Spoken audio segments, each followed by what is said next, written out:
Монголия өнүгүп жаткан өлкөлөрдүн арасынан жашыл инвестицияларды тартуу боюнча ийгиликтерди жаратууда.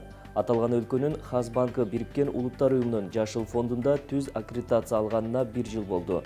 Фонд башкарган ресурстардын жылдык көлөмү 100 миллиард долларды түзөт.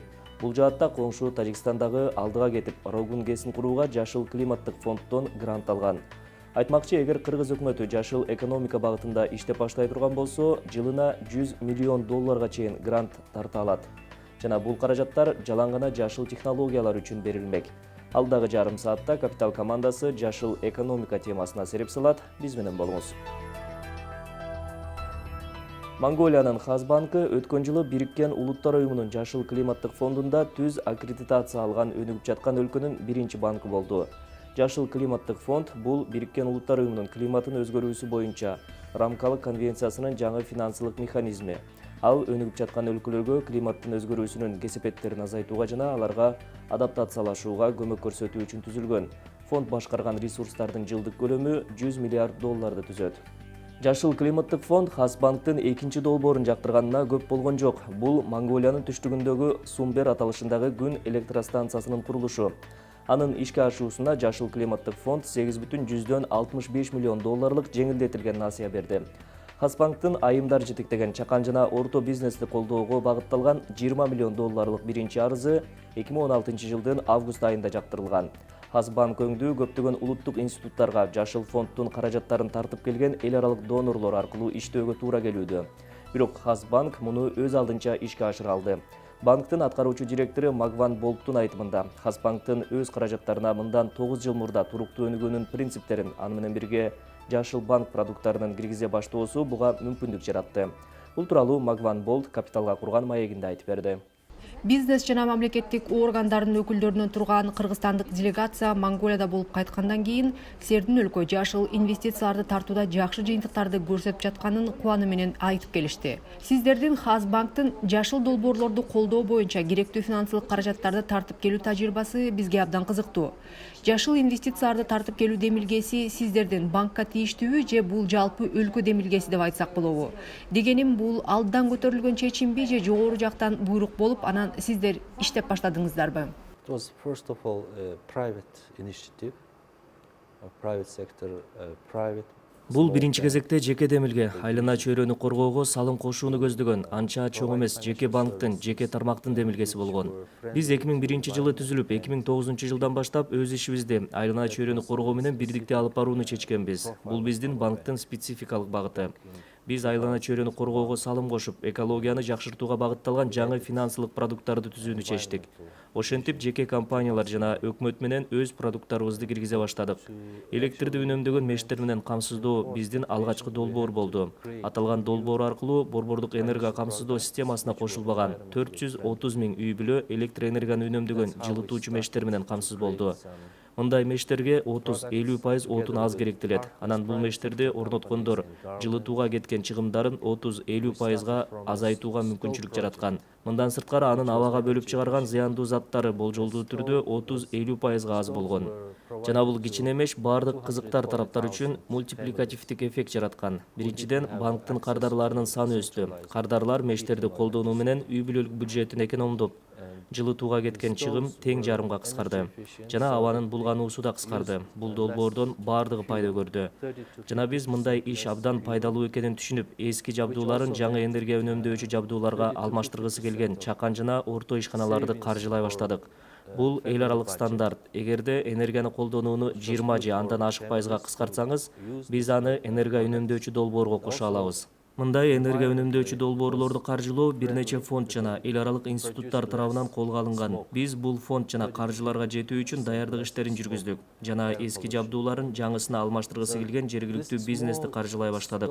Жана кайрадан жакшы эффект болду. Бардык жабдууларын жаңыларына алмаштырган жана энергия керектөөнү 20%га, көпчүлүгү 30-40%га чейин кыскарткан компаниялар үчүн эффект болду.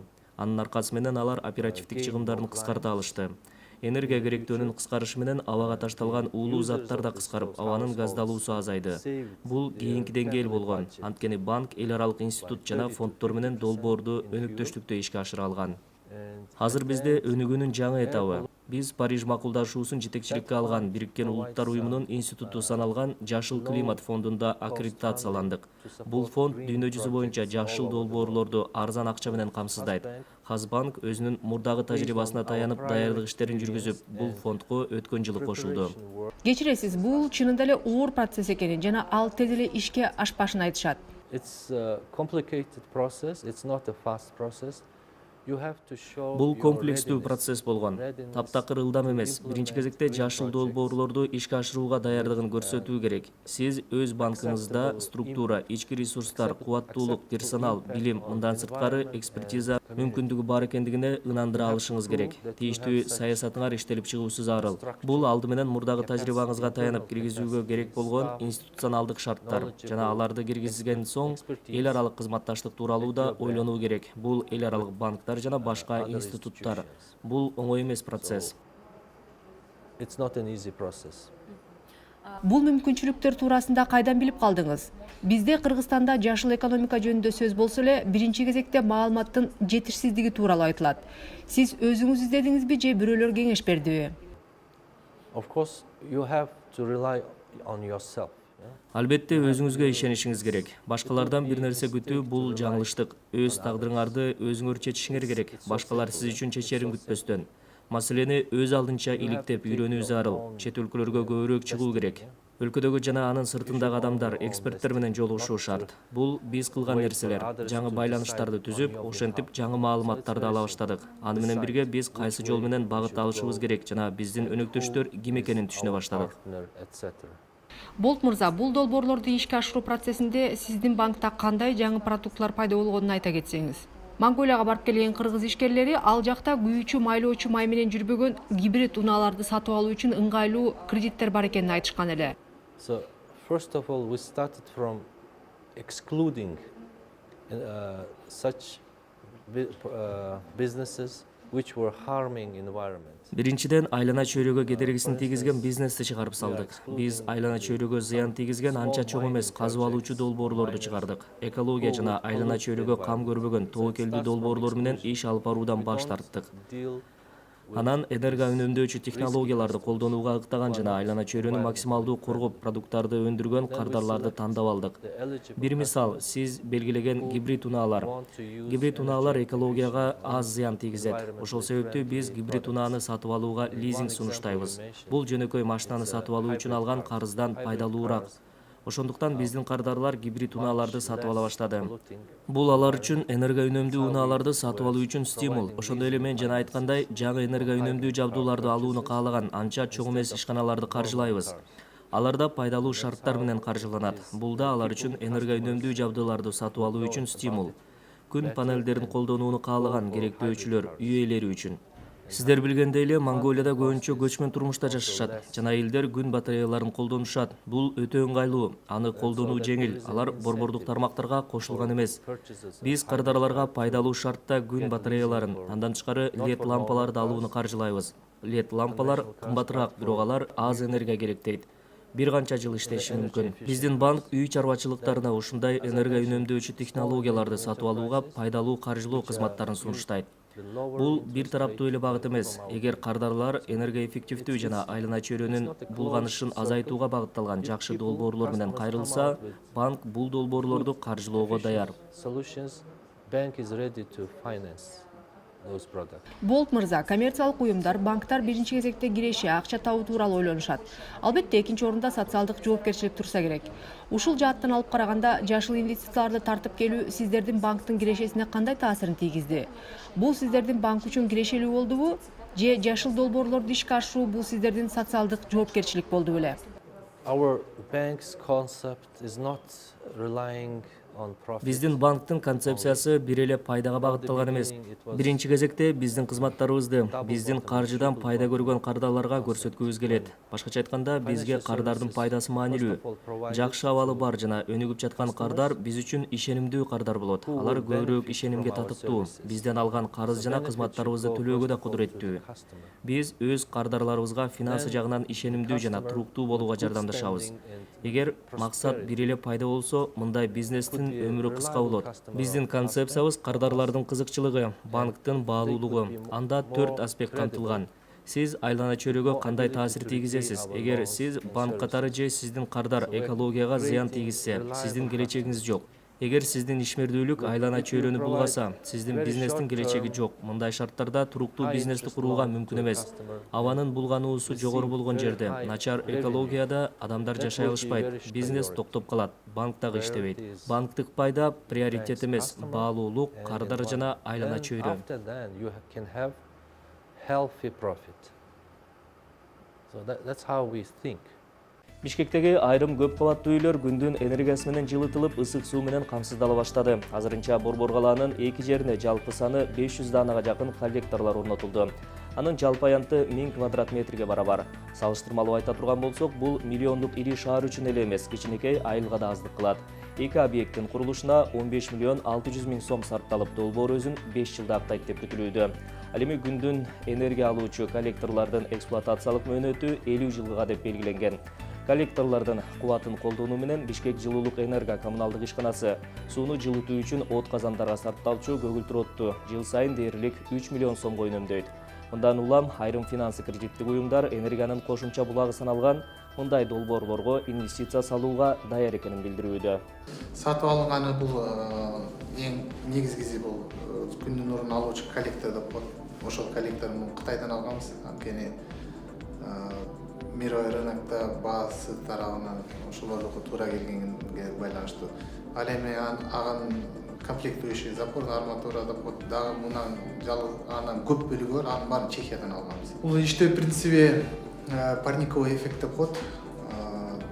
Күндүн нуру тиет, ал күндүн нуру биринчи айнекке тиет, айнектин ылдыйкы бетин абсорбер деп коет. Ошол тийген нурду чагылтып жибербей, бүт толугу менен жутуп алуучу материал болот. Ал специальный материал, что 100%га чейин келген нурдун баарын өзүнө кабыл алыш керек.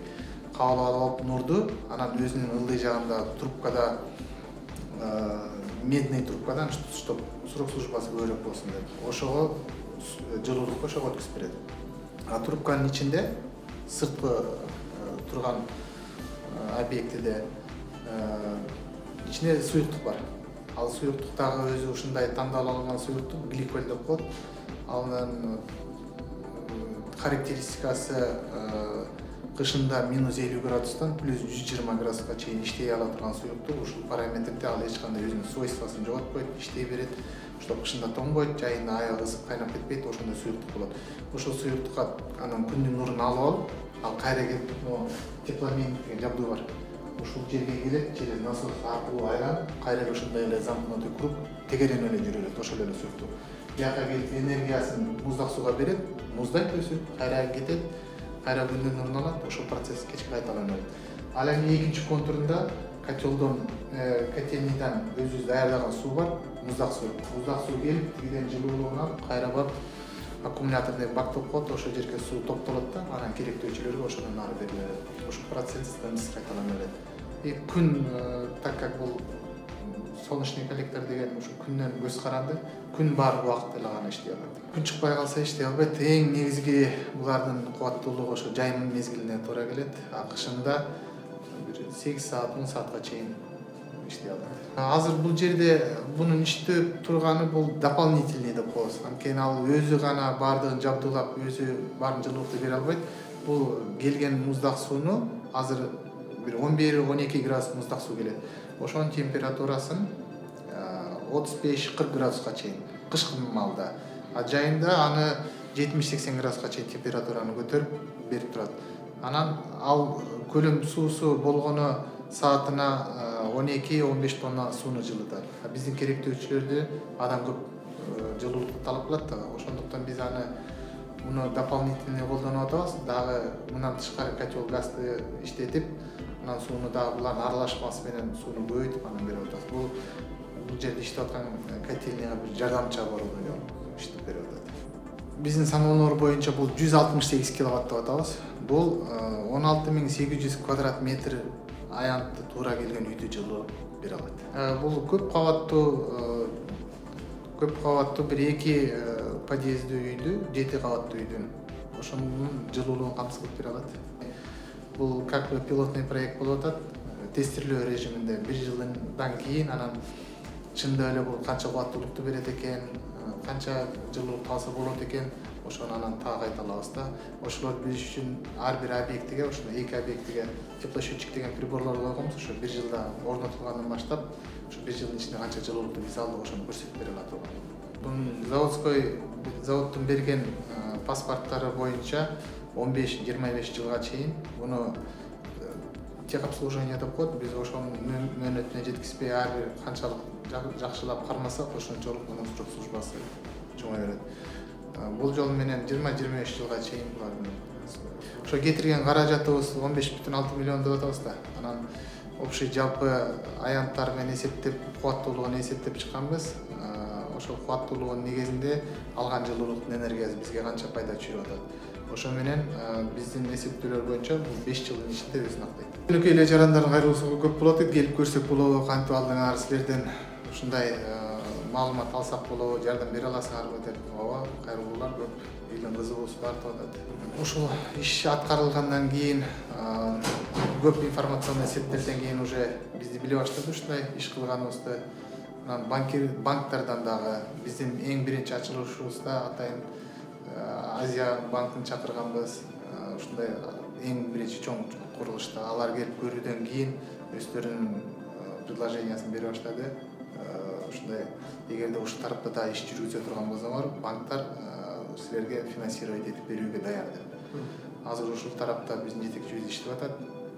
Кудай буйруса ушул маселелер чечилип калса, биз планга киргизип атабыз. Чоң объекттен котельный, ротор, кеч деген мындан да чоң объектилерибиз бар, потребительдер да аябай чоң. Ошол жака коюп иштейбиз деген.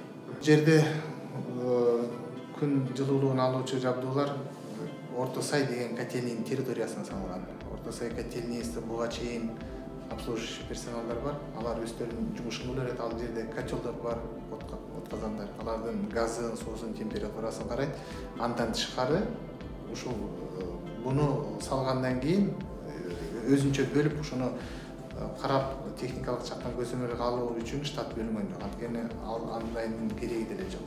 Анан эң булардын техобслуживаниясы болгон эле терезесин күн тийгенде чаңдан көп баса турган болсо чаңын жууп туруш керек, башка эчтекени требовать этпейт бул. Кыргыз коомунда жашыл технологиялар кымбат деген стереотип бар. Бирок жыл сайын жашыл технологиялардын баасы улам арзандап, ага улай жашыл бизнес үчүн финансы булактары да көбөйүүдө. Жашыл технологиялар бул экологияны коргоо гана эмес, бул алды менен пайдалуу. Технологияны өндүрүшкө же жеке чарбачылыкка бир жолу сатып алуу менен көп жылдык үзүрүн көрүүгө болот. Бир 15-20 жылды мурун эстесек, уюлдук телефондор эле башында эң бай адамдар эле сүйлөшө алчу. Анан бир маалда ал телефондор кеңири жайылып, азыр билбейм, уюлдук телефону жок кишини таппайсың да, тескерисинчи.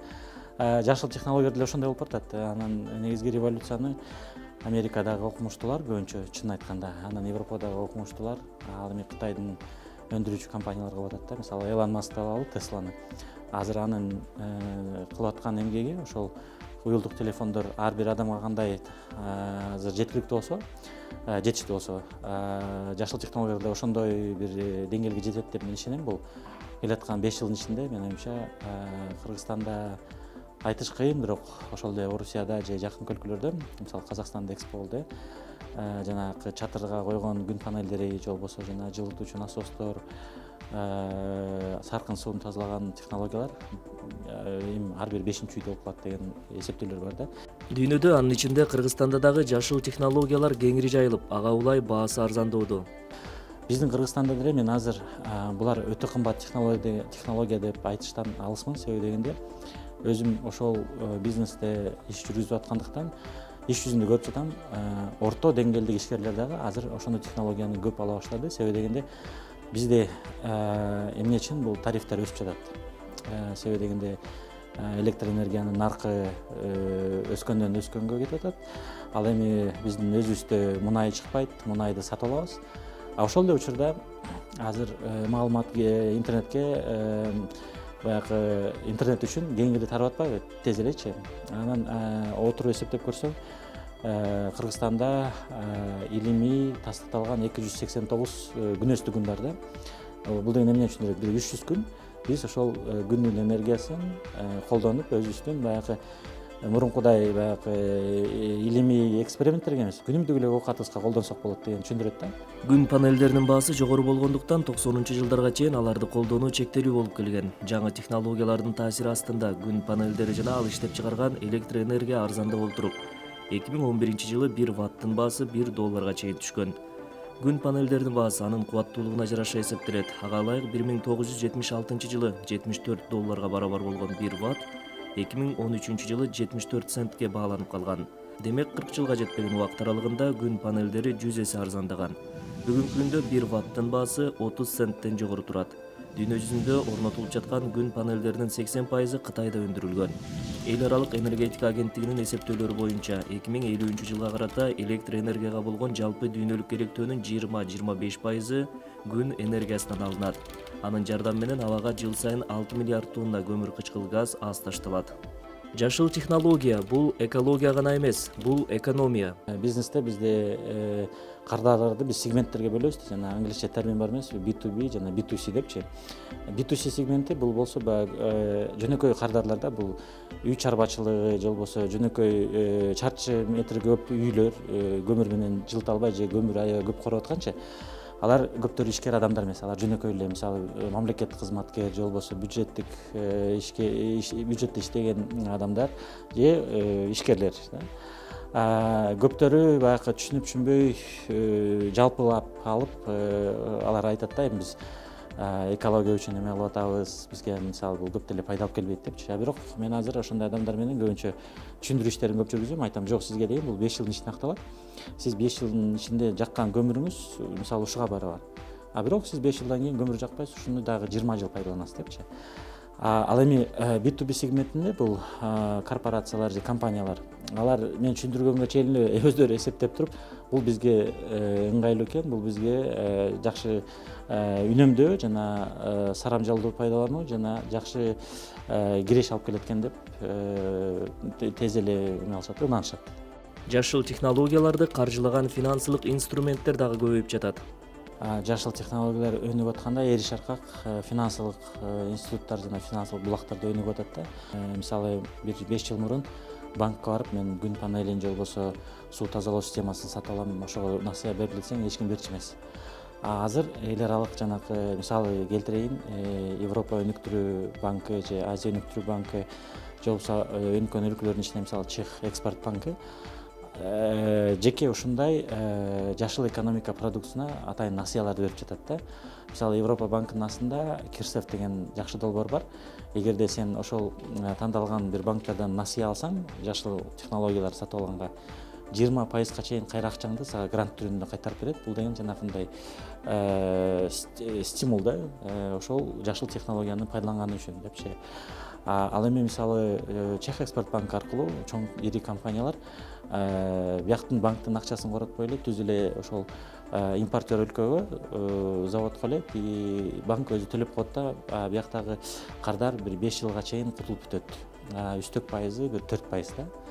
Кыргызстандын глобалдуу климат фондунан жылына $100 миллион инвестиция тартып келүү мүмкүнчүлүгү бар. Негизинен Кыргызстан өлкө катары мына 2015 жылы жана Париж саммитинде келишимге кол коюп, ошол глобалдык бир жанагы көмүр кычкылтек газынын абага деңгээлин кыскартыш үчүн ошол демилгенин мүчөсү катары болгон. Бирок быйылдан баштап биздин парламенттен ратификацияланып, анан кол коюлгандан кийин толук кандуу мүчө болду да. Бул деген эмнени түшүндүрөт? Биз жыл сайын ошол глобалдык фонддон $100 миллион ошол жашыл технологияларын жанагы экологиялык абалыбызды жакшыртканга акчаны ала алабыз деген түшүндүрөт да. Биз азырынча ала элекпиз, бирок биздин кошуна Тажикстан мамлекети мисалы $100 миллион алып өздөрүнүн жанагы ГЭС курууга жумшаганга коротушту. Бирок жакшы жери бул деген насыя эмес, бул гранттык түрүндө берилген акча. Себеби дегенде дүйнө жүзүндөгү эң ири өнүккөн өлкөлөр атайын бир казына түшкөн, ага деген $100 миллиард топтоп туруп, ошол жана көмүр кычкылтегин эң көп абага ыргытып жаткан өлкөлөргө мисалы жана көмүр мештерин алмаштыруу же өндүрүштөгү жанагы көмүрдү жакканды такыр жоготуу мунай продуктларын жаккан жоготуунун бир четинен басым кылып, бирок ошол эле учурда алар сунуш кылышат да. Аны эмнеге алмаштырса болот? Ошол жанакы инновациялык жашыл технологияларга алмаштырыш керек. Кыргыз мамлекети ошол эл аралык жана стандарттарга өзүнүн мыйзамдарын ыкташ керек. Ыктап, ошого биз бир гармонизация процессинен өтүп туруп, жана ал мындай процессте мына акча турат, келип алгыла деген эме жок аяктачы саясат. Биз өзүбүз Кыргызстан мамлекет катары жанагы керектүү кагаздарды толтуруп, өзүбүз барып сурап, бизге мындай долбоорго керек деп туруп алышыбыз керек да. Демилге биз тараптуу болуш керек. Негизги маселе ошондо. Чет өлкөдө окуган, иштеп же саякаттап жүргөн жакын адамыңызга акча которуу системасы аркылуу каражат жөнөттүңүз дейли. Бирок ал банкка кайрылган убакта оператор ага даректирген акчаны башка киши алып кеткенин кабарлашы мүмкүн. Чындыгында бул кыжырды келтирген жагдай. Же банктык төлөм карттан башка банктын картына акча которууда комиссиянын суммасы ойлогондон алда канча жогору болуп, капчыгыңызга кедергисин тийгизген учурлар кездешет. Мындай учурларды көрсөтүлгөн кызматтардын шарттарын көңүл буруп окуган учурда гана кыйгап өтүүгө болот. Керектөөчүлөр акча которуу процессинде кызмат жана товарларга аралыктан төлөм жүргүзүүдө дагы кандай тобокелдиктерге жолугушу ыктымал жана анын алдын алуу жолдору тууралуу Улуттук банк менен Капиталдын биргелешкен Финсабат долбоорунда баяндалат. Кыргызстанда жалпысынан 35 акча которуу системалары катталган. Алардын 19-у жергиликтүү, башкача айтканда локалдуу, 16-сы эл аралык акча которуу системалары. Акча которуу системаларынын операторлорунун реестри Улуттук банктын расмий интернет сайтында жайгаштырылган. Өлкө аймагында акча которууну ишке ашыруу үчүн жөнөтүүчүнүн паспорту, алуучунун аты жөнү керек. Ал эми алуучу өзүнүн паспортун, жөнөтүүчүнүн аты жөнүн жана которууга ыйгарылган уникалдуу идентификациялык номерди көрсөтүп, которулган сумманын көлөмүн айтуу менен жөнөтүлгөн каражатты ала алат. Чет өлкөгө акча которууда айрым мамлекеттерде алуучуга минималдуу гана талаптар коюлганын эстен чыгарбаңыз. Маанилүү эскертүү, башка өлкөлөрдүн мыйзамдарына ылайык акча которууну алуу үчүн акча которуунун кодун, акча которуучунун аты жөнүн же болбосо суммасын гана айтып коюу жетиштүү. Ошондуктан которулган акча жөнүндө маалыматты үчүнчү жактарга айтпоону сунуштайбыз. Талапка ылайык финансисттер каражат жөнөтүүнүн алдында акча которуу системасынын шарттары менен дыкат таанышып чыгууга да кеңеш берет. Ага ылайык акча которуунун комиссиясынын суммасы же пайызына өзгөчө көңүл буруңуз. Жөнөтүлгөн акчаны кимдер, кандай шартта, кайсыл валютада, канча убакыттын ичинде ала аларына назар салыңыз. Алуучунун аты жөнүн, которуунун суммасын, каражатты ала турган тарап чет өлкөдө болсо, ал мамлекеттин аталышын жана шаардын атын туура толтуруңуз. Каражатты кассага төлөгөн соң квитанция менен которуунун контролдук номерин сактап коюңуз. Акча которуучулар көбүнчө интернет аркылуу кызыктуу коммерциялык сунуштарды таап, ар кандай кызмат жана буюмдарды ыңгайлуу баада сатып алууну үмүт кылышат. Бирок бул керектөөчүлөр эң көп кетирген каталардын бири. Ошондуктан шылуундар интернет айдыгын кара ниет максаттарда кеңири колдонушат. Каражатыңыз бар экенин далилдөө үчүн алар жакын адамыңызга акча которууңузду гана сурап, бул которууну эч ким ала албайт деп ишендиришет. Популярдуу схемалар болуп, интернетте өтө төмөнкү баада кыймылдуу же кыймылсыз мүлк жана башка кызматтарды сатуу боюнча сунуштар. Сиз лотерея утуп алдыңар, бирок аны алыш үчүн салык төлөмдөрүн төлөө үчүн акча которууну ишке ашыруу керек. Же болбосо телефон чалып силердин жакындарыңар жагымсыз жагдайга түшүп калышты, ошондуктан тез арада акча керек деп чалышат. Бирок булардын бардыгы тең жаңылыштык. Буга чейин айтып өткөндөй, кээ бир өлкөлөрдө акча которууну алуу үчүн акча которуучунун аты жөнүн жана суммасын гана билүү жетиштүү болуп саналат. Улуттук банктын адистери шылуундардын тузагына түшүп калбоо үчүн жөнөкөй, бирок пайдалуу болгон бир нече эрежелерди сактоого кеңешин берет. Алар төмөнкүлөр. Көрбөгөн жана билбеген адамдарга акча которууну жөнөтпөө, ар кандай жагымдуу сунуштардан жана кызматтардан сак болуу, интернеттеги сатып алуучу буюмдарга төлөө үчүн акча которуу кызматтарын колдонбоо керек. Ошондой эле чет өлкөдөн лотерея утуп алдыңар, же болбосо салык төлөш керек деген сунуштардан алыс болуу. Көңүл буруучу жагдай, акча которуу системасынын өзгөчөлүктөрүнүн бири ылдамдык болуп эсептелет. Ошондуктан которулган акчаны токтотууга мүмкүн эмес. Эгер жөнөтүлгөн каражат үчүнчү жактардын, атап айтканда шылуундардын колуна тийсе, оператор дагы, жөнөтүүчү банк дагы сизге жардам бере албайт. Бул капитал экономикалык абзору болду. Ушул жана башка бизнес темалар менен 3-күнү ушул эле маалда кесиптешим Айсулуу Тикимбаева тааныштырат. Өткөрүп жибербеңиз, ишиңизге ийгилик.